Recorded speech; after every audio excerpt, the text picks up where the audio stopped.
Welcome back to Lidat News. Unfortunately, today we have some troubling things to talk about. I want to give a little bit of a timeline between COVID, Afghanistan, and what's currently going on now in Ukraine with Russia. Uh, I don't want to go super political with Biden. I'll mention things here and there, and I don't see any good things going on right now. Now, if you've been living under a rock and you don't know, Ukraine and Russia, or Russia has currently invaded the country of Ukraine. Russia believes Ukraine to have always belonged to Russia. So maybe I'm pretty sure Vladimir Putin wouldn't consider really invading, more like taking back land that he already previously owned. It seems as if Putin wants to reestablish the Soviet Union. And, the shadows of the past of what was the Cold War seems to be happening again.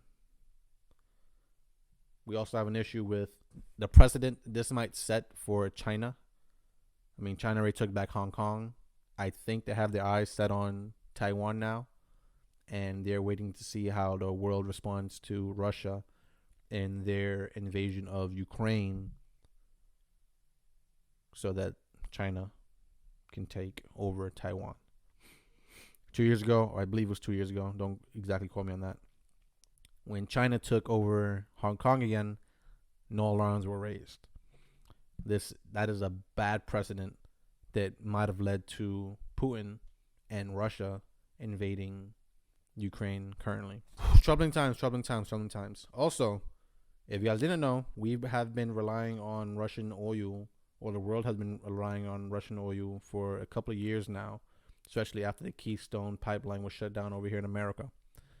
A couple of hundred barrels of oil was being moved from Russia and over here to the States. I don't know what the plans are going to be. I know expect gas prices to skyrocket. I'm predicting in states like California and New York City, I believe the gas prices will probably rise anywhere between, I want to say $6 to $10. That's the range, and it depends on how long this whole conflict will happen. I think Ukraine is going to be done by the end of next week.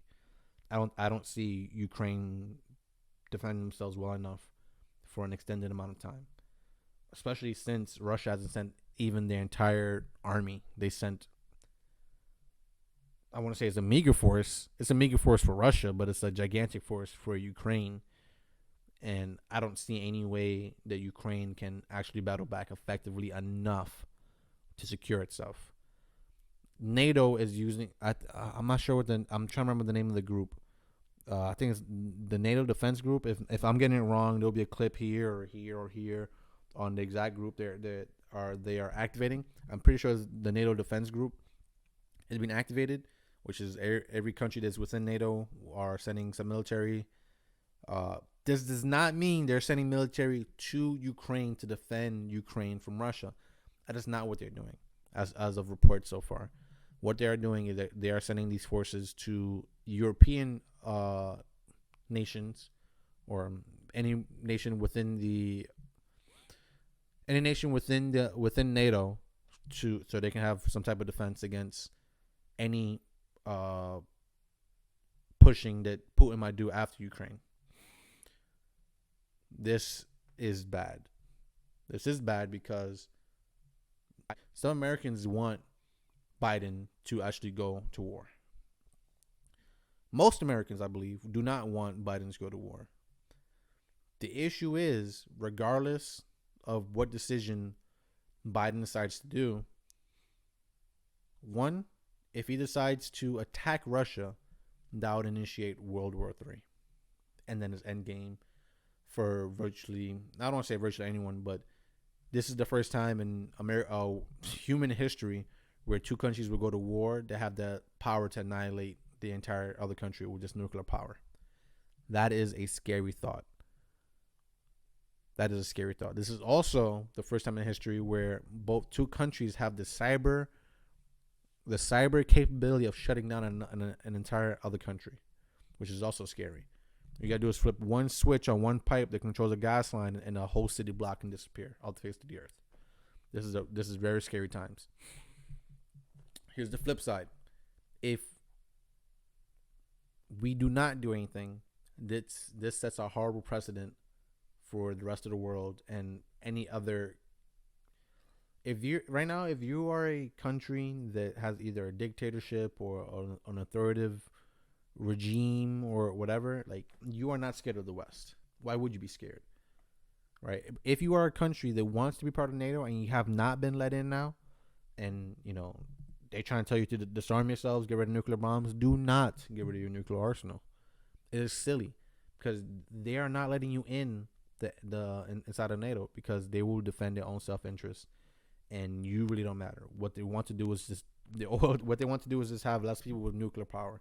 You need to find a way to defend yourselves.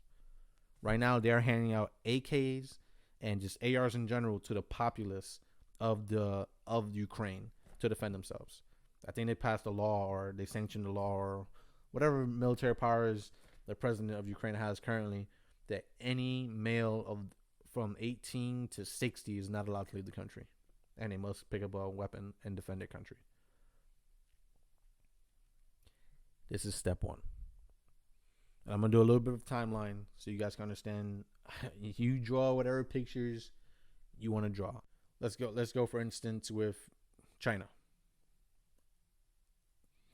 They take Hong Kong, I believe. I'm not sure if it was right before COVID. I don't remember. It was right before COVID or during COVID. They take Hong Kong. We leave Afghanistan. The Taliban comes in and they take over Afghanistan.